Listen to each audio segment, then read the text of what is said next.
Halo, ketemu lagi sama gue Ari. Di video kali ini gue mau cerita tentang Coca-Cola. Dan ini ada sebuah hal yang bisa kita pelajari dari transformasi Coca-Cola.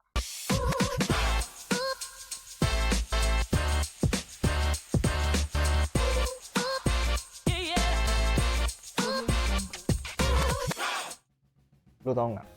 Coca-Cola dulunya itu tidak berupa botol yang kita kenal sekarang. Dulu jualannya mereka itu kayak misalkan gerobak atau kendaraan yang dikeliling, jualnya kayak dispenser, terus juga kayak di kafe, terus juga gue cari tahu ada ternyata di toko obat ternyata, lucu ya.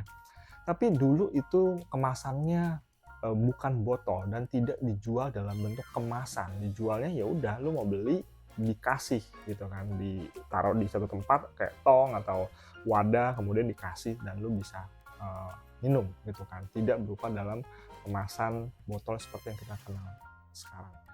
Dan kurang lebih tahun 1888 itu mulai ada ide untuk bisa membuat Coca-Cola itu menjadi minuman ringan dalam kemasan botol, dan waktu itu dilakukan kontes untuk desain botolnya, dan dari situ mulailah muncul botol yang kayak beling ya waktu itu, dan mulai transformasi menjadi plastik, kaleng, hingga saat ini yang kita temukan di pasaran.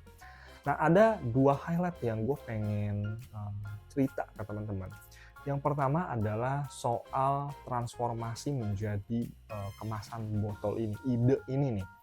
Nah, ini adalah sebuah keputusan yang berani, keputusan bisnis yang sangat-sangat tough, tentunya dihitung. Dan gue mencoba untuk bisa teman-teman ngoprek bisnisnya kita masing-masing. Apa sih hal yang bisa kita lakukan, inovasi, sehingga itu bisa berdampak besar banget ke banyak hal, entah dari sisi penjualan, dari sisi branding, dari sisi reach yang lebih banyak. Kalau kita bedah, Coca-Cola yang dikemas dalam bentuk botol ini banyak keuntungannya. Kayak misalkan lebih gampang dan mudah untuk dibawa kemana-mana. Penyimpanannya juga lebih mudah buat customer.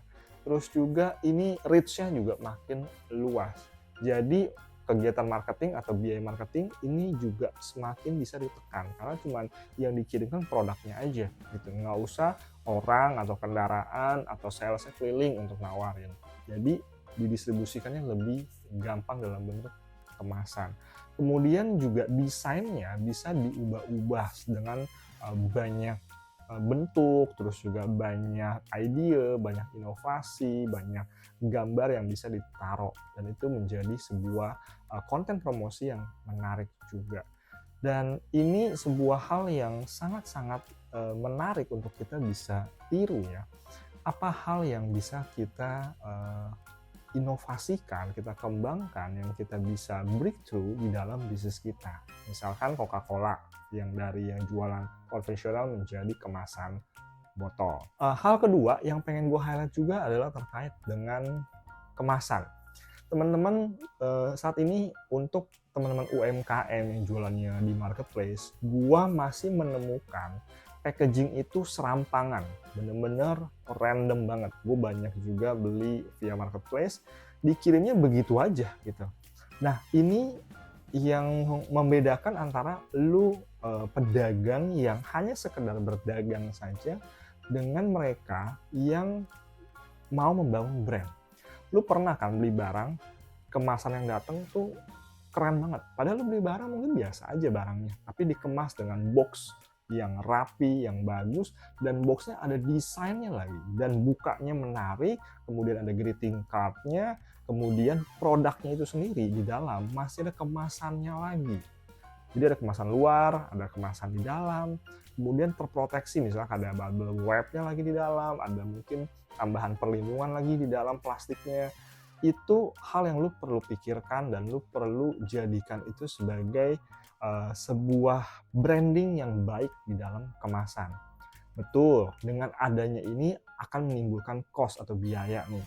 Tapi ini kan jadi sesuatu yang bisa untuk menaikkan lu punya brand value, lu punya prestisius, lu punya pencitraan. Ini kan jadi naik. Dan ini investasinya jangka panjang, jangan berpikir cost-nya saat ini doang, tapi ini kan lebih pada long term. Sehingga lu punya positioning di market itu lebih stand out dibanding kompetitor lu yang masih ala kadarnya aja gitu. Jadi kita perlu pahami bahwa kemasan itu adalah bagian juga dari lu punya brand. Selanjutnya teman-teman bisa mempertimbangkan untuk bisa menambahkan kemasan dengan branding dalam produk yang teman-teman kirimkan, karena ini akan menjadi sesuatu yang powerful tentunya buat brand, produk, offering, dan bisnis teman-teman ke depannya. Itu sedikit cerita dari gue, semoga bisa menjadi inspirasi buat lo semua. Sampai jumpa di video berikutnya.